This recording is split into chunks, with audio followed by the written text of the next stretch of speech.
देखिए, ये वाणी जिस गुरुदेव की लिखी है वो स्वयं पावन हैं, ब्रह्मवेत्ता हैं, सतगुरु नानक की ज्योत स्वरूप हैं। फिर ये बात कह रहे हैं कि मेरे मन की बेड़ी नाव पापों से भरी और डरता हूं कहीं पवन न लग जाए, क्योंकि पवन का झोंका लगा तो ये मेरी बेड़ी, मेरी नाव तो डूब जाएगी, इतने पाप भरे हैं। रियलिस्टिकली स्पीकिंग अगर मैं इसको सत्य मान लूं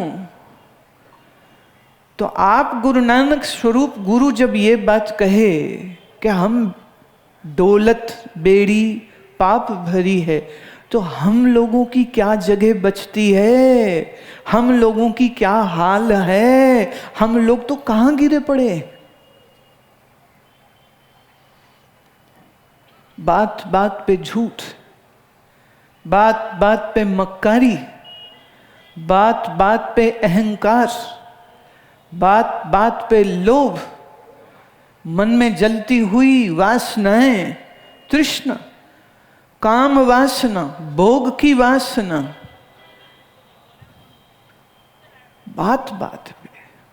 माँ अपने ही बच्चे को पालती है, बड़ा करती है, शादी करती है, बहू घर लेके आती है और फिर उसी बहू से दुश्मनी करती है कि मेरे बेटे पे डोरे डाले। भाई तू लाई इसीलिए है कि तेरा लड़का 10 लड़कियों पे डोरे न डाले, एक ही लड़की उस पर डोरे डाले और एक तेरा बेटा ही उसके साथ संबंध रख के उसको बिगड़ने से बचाने के लिए, उसको ग्रस्त की उस जिम्मेदारी का एहसास देने के लिए तो खुद चुन के अपनी इस बहू को लाई है। फिर उसी से तुम्हें इतना चैलेंज क्यों?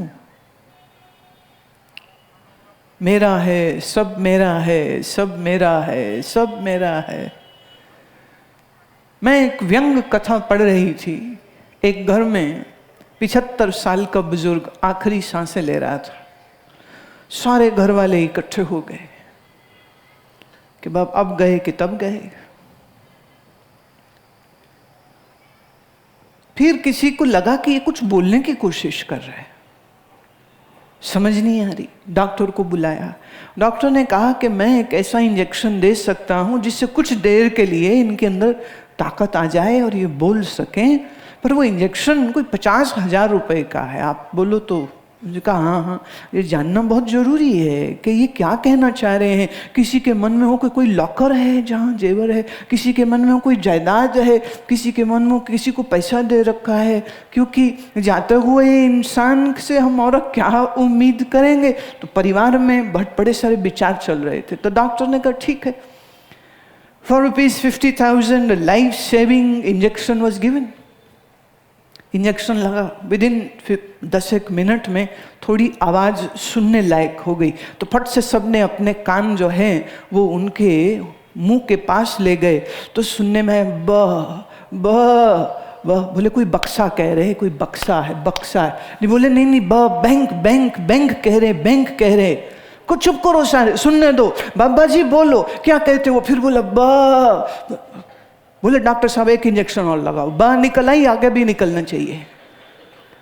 50,000 का एक और इंजेक्शन लगाया। इंजेक्शन लगे 10 मिनट असर होने को, एंड आफ्टर 10 मिनट्स बाबा जी बोले बकरी सब्जी खा रही है। बेवकूफो, मेरे सिराने आके बैठ गए हो, बकरी सब्जी खा रही है, उसको रोको कोई जाके। माथे में सर मार लिया। लाख रुपया जाते जाते नुकसान बाबा करवा गया है। अस्पताल का बिल पहले कम था क्या, ये एक और जोड़ गया है साथ में। अब आप सोचिए, उस इंसान के मरने का दुख नहीं है, बैंक के किसी लॉकर का पता ना देके बकरी कुछ सब्जी खा रही है, ऐसी फालतू सी बात सुनने के लिए थोड़े ना लाख रुपए लगाए। और सोचिए अगर बाबा जी ये बोल देते कि फलां बैंक में मेरी इतनी एफडी पड़ी हुई है, जिसके कागज मेरे दोस्त के पास पड़े हैं, वहां जा से ले लेना, कि 1 करोड़ रुपया मैंने तेरे चाचा को दे रखा है, कागज पत्र लिख रखे हैं, वो वहां पर पड़े हैं, तो घर वालों को वो लाख रुपए के इंजेक्शन देने का कोई दुख नहीं होता। कौन कहता है संसार में प्यार है? कौन?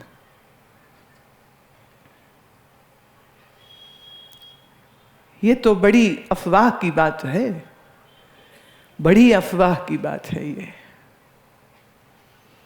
कई बार लोग मुझे मिलने आते हैं तो घर से, परिवार से दुखी होते, परेशान होते।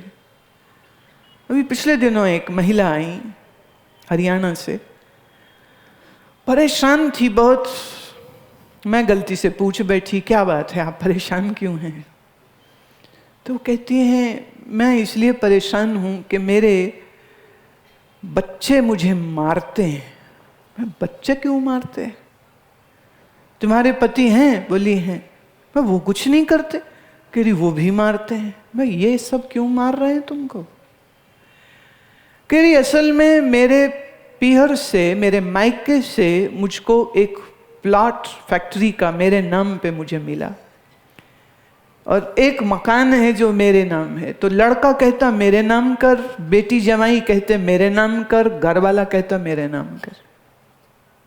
तो जिसको दाव लगता है वो मुझे पीट जाता है, और जबरदस्ती कहते करो, साइन करो।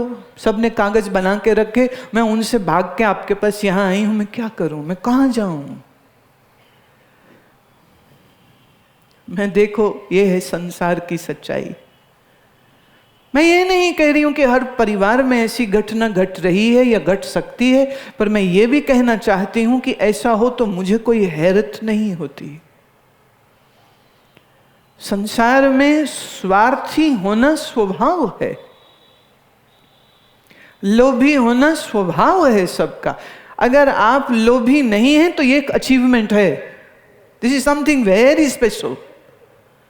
आप लोभी हैं तो मैं इसको कोई दोष नहीं मानूंगी। संसारी हो तो लोभी तो होगे, क्रोधी होगे, अहंकारी होगे, nothing to be surprised of.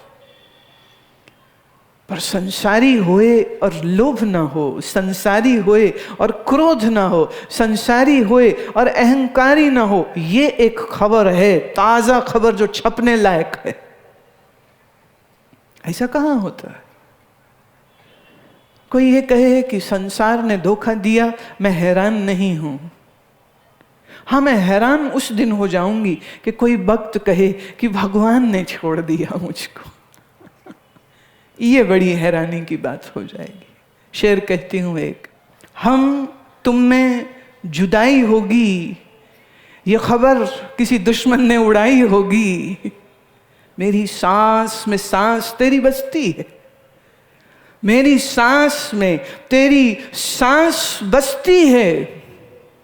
हर घड़ी, हर पल तेरी महफिल इस दिल में रचती है। कौन कहता है, कौन कहता है कि हम तुम में जुदाई होगी, ये खबर किसी दुश्मन ने उड़ाई होगी? परमात्मा से हम जुदा नहीं हो सकते। प्रभु का प्रेमी कभी ये वचन नहीं बोल सकता है। परमात्मा से प्रेम करने वाला कभी इस स्थिति में नहीं आ सकता है जहां उससे ये लगे कि अरे हम तो अकेले रह गए, हमको भगवान ने छोड़ दिया। भगवान नहीं छोड़ते किसी को, क्योंकि जो इस दिल के घर में ही आके बस गया है, वो प्रियतम तुम्हें छोड़ के जा कैसे सकता? मैं फिर कह दूं, न मंदिर में, न मस्जिद में, न मंदिर में, न मस्जिद में, कहीं नहीं वो है। देख सके तो देख, तेरी खुदी ही में वो है। लोग मंदिर भागते हैं, मस्जिद भागते हैं, गुरुद्वारा भागते हैं, जागते नहीं हैं। चूंकि जागते नहीं है इसलिए अंदर बैठा प्रियतम मिलता ही नहीं है। ये बहुत पुराना एक मैं भजन गाया करती हूँ। अभी श्री गुरु नानक देव महाराज के प्रकाश उत्सव पर एक संत समागम रखा था हमने ऋषि चैतन्य आश्रम गन्नौर में। तो उसमें अन्य बहुत सारे महात्मा भी आए स्वामी रामदेव जी भी आए, तो उन्होंने ये बात कही कि मैंने कोई 22 वर्ष पहले गुजरात में किसी प्रेमी का नाम उन्होंने लिया था, मुझे अभी ध्यान नहीं, कि उस प्रेमी ने एक ऑडियो टेप मुझे दिया और उस टेप में एक भजन मैंने सुना तो बड़ा आनंद आया। तो पूछा ये कौन है, तो बोले टेप थी, ना नाम था, ना शक्ल थी, ना फोटो, तो कुछ पता नहीं चला। और फिर बड़े वर्षों के बाद जा कर के कन्फर्म हुआ, क्योंकि कई सारी कैसेट सुनते सुनते सुनते तो पता चला वो तो आपकी थी। तो गुनगुनाने लग गए, बोले ये मेरा सबसे प्रिय भजन है, यही भजन आपको सुनाते।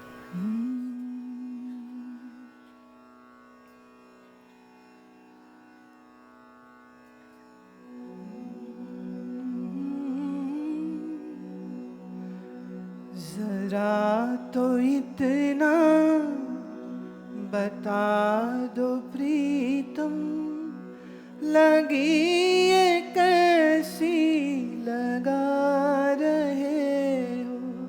जरा तो इतना बता दो प्रीतम, लगी ये कैसी लगा रहे हो।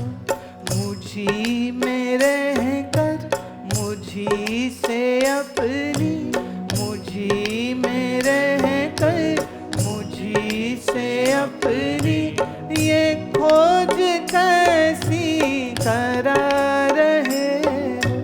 मुझी में रहकर मुझी से अपनी ये खोज कैसी करा रहे हो। जरा तो इतना बता दो प्रीतम, लगी ये कैसी लगा रहे हो।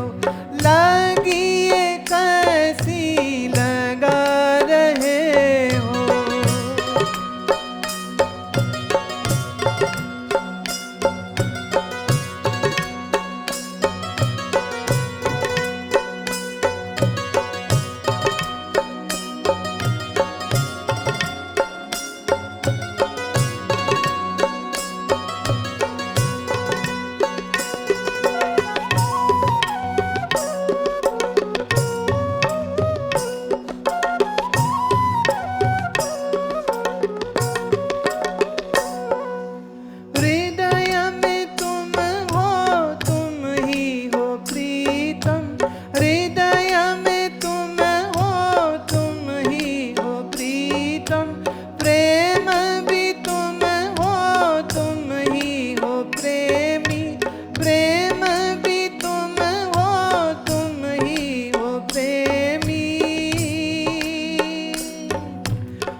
पुकारता दिल तुम्ही को क्यों फिर, पुकारता दिल तुम्ही को क्यों फिर। जब दिल में तुम समा रहे हो, जब दिल में तुम समा रहे हो। जरा तो इतना बता दो प्रीतम, जरा तो इतना बता दो प्रीतम, लगी ये कैसी लगा रहे हो। लगी ये कैसी लगा रहे हो। लगी ये कैसी लगा रहे हो। लगी ये कैसी लगा रहे हो।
रहे हो।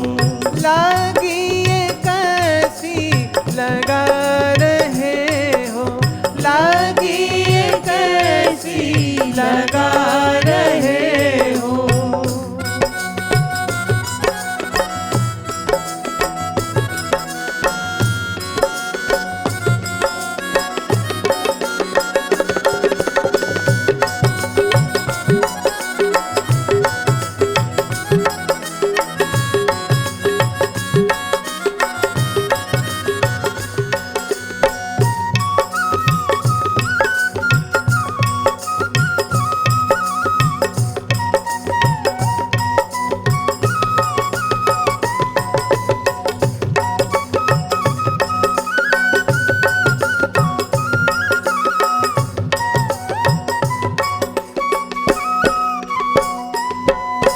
भाव भी तुम ही हो रचना, भाव भी तुम ही हो रचना।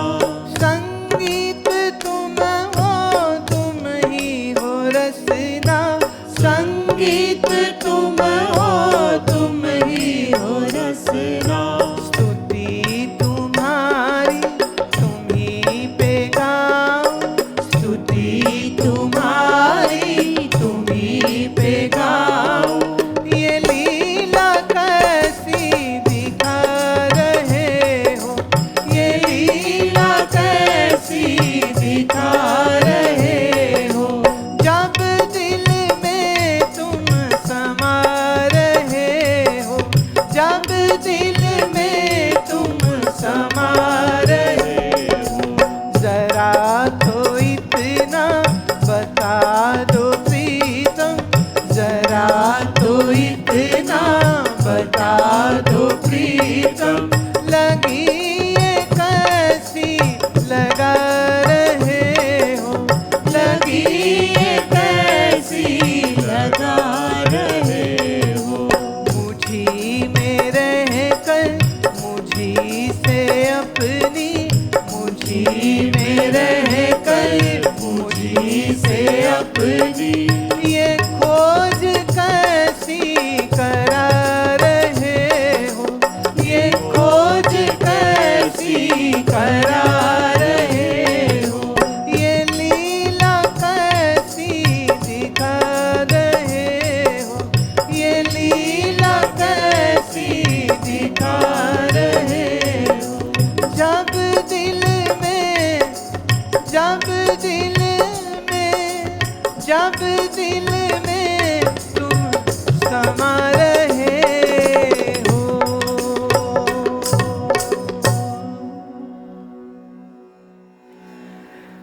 अंदर ही बैठा है, अंदर बैठे को भूल के बाहर ढूंढता है। याद रहे, जिसे अंदर नहीं मिला उसे बाहर कैसे मिल जाएगा। दिल ही में जो विराजमान है, अगर वहीं हम उसके साथ मुलाकात नहीं कर पाए तो हम सोचें हम यहाँ जाएं वहाँ जाएं, कहाँ जाएं कि हमारी मुलाकात उससे हो सके, तो संभव नहीं है। हमें अपने अंदर उतरने की जरूरत है, पर हम अपने अंदर तब तो उतरें जब पहले बाहर संसार से कुछ तो वैराग्य आवे। लोग तो मंदिर भी इसलिए जाते हैं कि भगवान पैसे और दे दो, मकान और बड़ा कर दो, दुकान और बड़ी कर दो। एक ने कहा हम भगवान से नहीं मांगे तो किससे मांगे? अरे पागल, मांगने वाली चीज मांगो तो अच्छे लगते हो। जैसे मैंने संतों से एक कहानी सुनी थी। एक राजा, पुरानी कहानी है, जंगलों में शिकार करने गया, and always the story goes कि राजा भटक गया। राजा है ना, तो भटकना तो स्वाभाविक ही है। वो तब भी खोपड़ी नहीं चलती थी, आजकल भी नहीं चलती। ये जो भटके हुए होते हैं ना, वही तो किसी ओहदे के भूखे होते हैं, तभी तो भागते हैं किसी के पीछे। जो अंदर तृप्त होए, संतुष्ट होए, वो कहाँ भागेगा? और मैं ये याद करा दूं कि इस देश की परंपरा ये रही थी कि 25 वर्ष की उम्र तक सब लोग गुरुकुल में पढ़ते थे, तो कोई महात्मा, कोई संत, आचार्य, ऋषि होते थे जो पढ़ाते थे। साधना करना, ब्रह्म मुहूर्त उठना, योगासन करने, जैसा गुरु का आश्रम होगा वैसे नियम। कहीं यज्ञ होता है, कहीं हवन होता है, कहीं आसन होते हैं, कहीं प्राणायाम होता है, कहीं मंत्र होता है, कहीं शास्त्रों का अध्ययन हो। ये मैंडेटरी होता था, स्कूल ही ऐसे होते थे। इसलिए हमारा एक ये देश है जिसमें आचार्य देवो भव, आचार्य माने तुम्हारा शिक्षक। और आज के जमाने में शिक्षक की कोई इज्जत होती हो तो मुझे बता देना।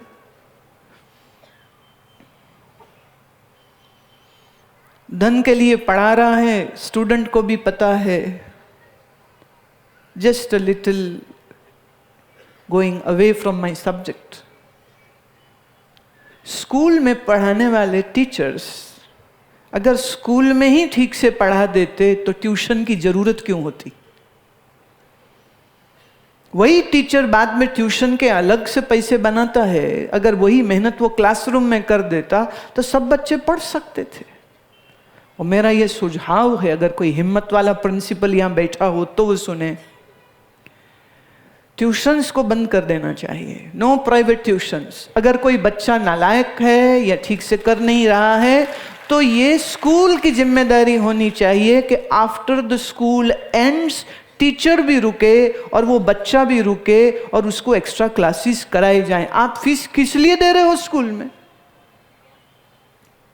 ये बिल्डिंग फंड, ये फलाना फंड, ये स्पोर्ट्स फंड, ये एनुअल डे फंड, ये कंस्ट्रक्शन फंड, ये इसका फंड, ये उसका फंड, ये स्कूल की फीस, ये यूनिफॉर्म की फीस, ये किताबों की फीस, ये बैग, ये शूज। पेरेंट पूछता है प्रिंसिपल, और जी पढ़ाई? वो कहते उसके लिए ट्यूशन कर लेना। तो स्कूल क्या सिर्फ फंड इकट्ठे करने के लिए? स्कूल पढ़ाने के लिए था, है और रहना चाहिए। अगर कोई बच्चा कमजोर है तो ये स्कूल की रिस्पांसिबिलिटी होनी चाहिए कि वो बच्चा और उसका जो टीचर है वो भी कोई प्यार मोहब्बत नाम की भी चीज है या नहीं है कि खाली पैसा ही पैसा है।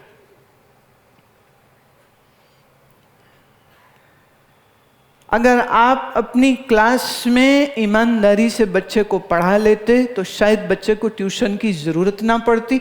पढ़ जाए तो फिर इतना जिगर टीचर में भी होना चाहिए कि वो थोड़ा सी अलग मेहनत उस बच्चे को करा दे। अगर वो तुम्हारा अपना पेट का जाया बच्चा होगा तो क्या उसके साथ मेहनत नहीं करते? Why can't you do it for all your students? यही फर्क है।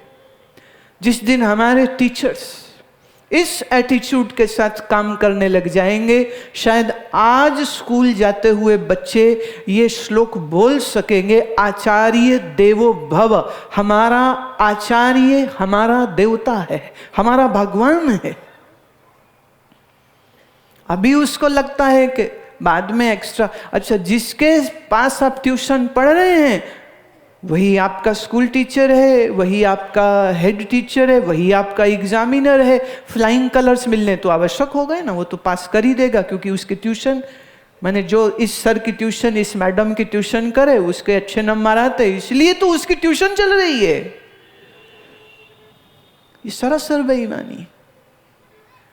काश ये रिश्ता बना पाते, पर अफसोस इस बात का है, education is a biggest business today, biggest business at the date. इसलिए 8वीं फेल भी स्कूल खोल के बैठ गए।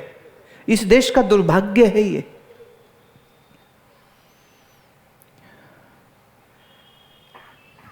अपनी जिसकी बीटेक बामुश्किल पूरी हुई हो उसी को सैलरी रख के टीचर बना लेते हैं। खुद ही पास किया है, अच्छे नंबर से पास कर देंगे तो चलो कोई बात नहीं, उन्हीं को टीचर बना दो, इसी से इंस्टीट्यूट खुलते चले जा रहे। उसकी इंटेग्रिटी क्या है? उसकी दी गई एजुकेशन की वैल्यू क्या है? कौन उसका मापदंड करेगा?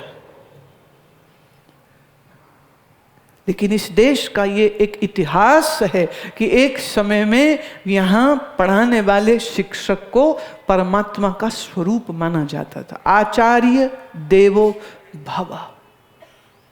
आई रियली होप एंड प्रे ऐसा हो।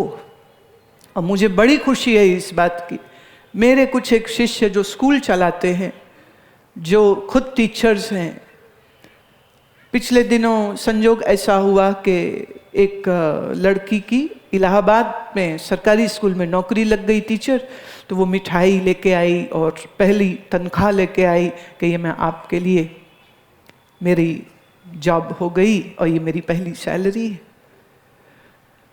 तो मुझे उससे बात करने का अवसर हुआ, तो मैं उससे ये कह रही थी कि देखो, ये सरकारी नौकरी मिली है तो ये मत समझना कि वहाँ बैठ के तू खाली सिलाइयाँ बुन लेगी, गन्ने खा लेगी, सो के आ जाएगी, बच्चों से काम करवा लेगी और पढ़ाई नहीं कराएगी। अगर तूने ऐसा किया तो ये अच्छी बात नहीं होगी। तुम ये समझो, तुम्हारे ऊपर आने वाली हमारी पीढ़ी को संस्कारित करने की जिम्मेदारी है। तो जहाँ तुम फिजिक्स, ज्योग्राफी या मैथ्स कुछ पढ़ाओ, ईमानदारी से पढ़ाना और अच्छे से पढ़ाना। दूसरा, बच्चों को कुछ मॉरल साइंस, कुछ एथिक्स, कुछ एटिकेट्स की बात करना। अफसोस है आजकल माँ बाप खुद बिगड़ी हो गई औलाद, आगे बच्चों को क्या संस्कार देंगे। शायद मेरी उम्मीद, मेरी होप मेरे शिक्षकों से है